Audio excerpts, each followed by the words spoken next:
তামুলপুৰ জিলাৰ গুৰেশ্বৰৰ কলাগুৰু বিষ্ণুৰাভা ভৱনত আজি এক অভিনন্দন অনুষ্ঠান অনুষ্ঠিত হয়।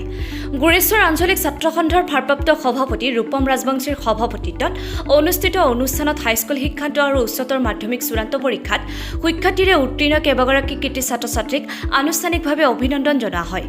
সভাত গুৰেশ্বৰ মহাবিদ্যালয়ৰ অধ্যক্ষ ডক্টৰ প্ৰমোদ মেধিয়ে ভাষণ দি ছাত্ৰ ছাত্ৰীসকলক ব্যক্তিত্ব গঠনৰ সমান্তৰালকৈ নিজ লক্ষ্যত উপনীত হ'বলৈ অধ্যয়নত কঠোৰ পৰিশ্ৰম কৰিবলৈ আহ্বান জনায়।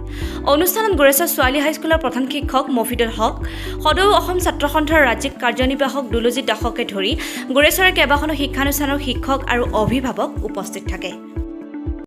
হয়, আজি নিশ্চয়কৈ ক'ব লাগিব, আমি প্ৰত্যেক বছৰে এই গুৰেশ্বৰ আঞ্চলিক ছাত্ৰ সন্থাই কীৰ্তিমান ছাত্ৰ ছাত্ৰীসকলক লৈ পেলাই এখন বিশেষ সম্বৰ্ধনা সভা আয়োজন কৰি আহিছোঁ আৰু এই বছৰো আমি এই কৃতি ছাত্ৰ ছাত্ৰীসকলক লৈ পেলাই আমি এখন সম্বৰ্ধনা সভা অনুষ্ঠিত কৰিছিলোঁ। আজি আমাৰ কাৰ্যসূচীসমূহ এনেকুৱা ধৰণৰ আছিলে। ৰাতিপুৱা বৃক্ষৰোপণ কাৰ্যসূচী ৰাখিছিলোঁ।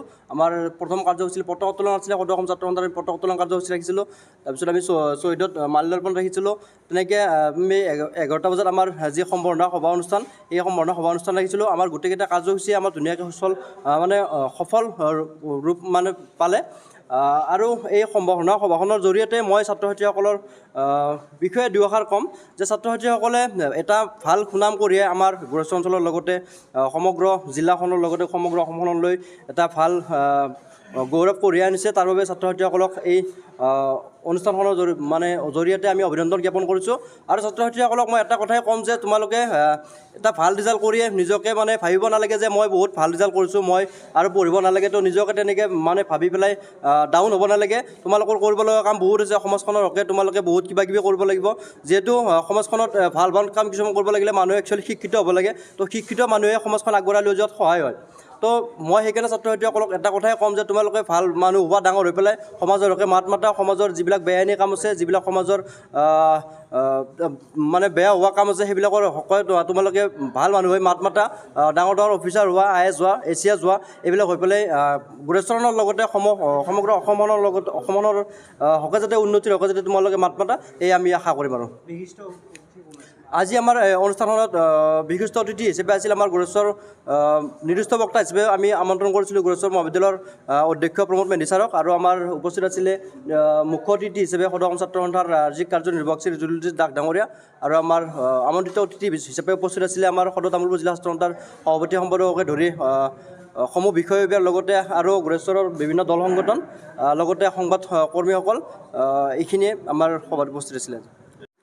সদৌ অসম ছাত্ৰ সন্থাৰ শিক্ষানীতিৰ আধাৰত আজি তামুলপুৰ জিলা ছাত্ৰ সন্থাৰ অন্তৰ্গত গুৰেশ্বৰ আঞ্চলিক ছাত্ৰ সন্থাই এই অঞ্চলৰ ছাত্ৰ ছাত্ৰী কীৰ্তিমান ছাত্ৰ ছাত্ৰীসকলক সম্বৰ্ধনা জনোৱাৰ উদ্দেশ্যে ইয়াত সমবেত হৈছিলোঁ আৰু আমি এই অনুষ্ঠানটোৰ জৰিয়তে আমি গুৰেশ্বৰ অঞ্চলৰ ছাত্ৰ ছাত্ৰীসকল সমগ্ৰ ভাৰতবৰ্ষৰ মানচিত্ৰত যাতে প্ৰতিষ্ঠিত হ'ব পাৰে আৰু সদৌ অসম ছাত্ৰ সন্থা ছাত্ৰ ছাত্ৰীসকলৰ প্ৰতি সদায় দায়বদ্ধ। যিকোনো ধৰণৰ ছাত্ৰ ছাত্ৰীয়ে কোনো ধৰণৰ অসুবিধাত যাতে নপৰে, ছাত্ৰ ছাত্ৰীসকল যাতে কেতিয়াও থমকি ৰ'ব লগা নহয়। আমাৰ ছাত্ৰ ছাত্ৰীসকলৰ যি সাহস আছে, আমাৰ ছাত্ৰ ছাত্ৰীসকলৰ যি মেধা আছে, এই মেধাৰ লগত সদৌ অসম ছাত্ৰ সন্থা সদায় আছিল আৰু সদায় থাকিব। যি সময়ত আমাৰ তামুলপুৰ জিলাত আপোনালোকে যদি চাই বিজ্ঞান শাখাৰ শিক্ষানুষ্ঠানৰ যথেষ্ট অভাৱ, সেই সময়ত তামুলপুৰ জিলাই বিজ্ঞান শাখাত অসমৰ শ্ৰেষ্ঠতম স্থান দখল কৰিছিলে। কিন্তু আজি ছাত্ৰ ছাত্ৰীসকলে নামভৰ্তিৰ কাৰণে তামুলপুৰ জিলাৰ পৰা বাহিৰলৈ যাব লগা হৈছে। যিবোৰৰ সামৰ্থ্য আছে তেওঁলোকে গৈছে, কিন্তু যিবোৰৰ সামৰ্থ্য নাই তেওঁলোকে ক'ৰবাত থমকি ৰ'ব লগা হৈছে। গতিকে আমি আজি এই অনুষ্ঠানটোৰ জৰিয়তে অসম চৰকাৰলৈ মুখ্যমন্ত্ৰী হিমন্ত বিশ্ব শৰ্মা, শিক্ষামন্ত্ৰী ৰণোজ পেগু ডাঙৰীয়াক আহ্বান জনাব খুজিছোঁ যাতে অতি শীঘ্ৰে তামুলপুৰ জিলাত অন্ততঃ বিজ্ঞান শিক্ষাৰ শিক্ষানুষ্ঠান স্থাপন কৰে। তামুলপুৰত হওক, গুৰেশ্বৰত হওক, গুৰেশ্বৰতো এখন বিজ্ঞান শিক্ষাৰ আৰু এখন প্ৰয়োজন হৈছে। ছাত্ৰ ছাত্ৰীৰ ভিৰ যিহেতু বাঢ়িছে, গতিকে এই ব্যৱস্থাটো অতি শীঘ্ৰে কৰিবলৈ আমি আহ্বান জনাইছোঁ।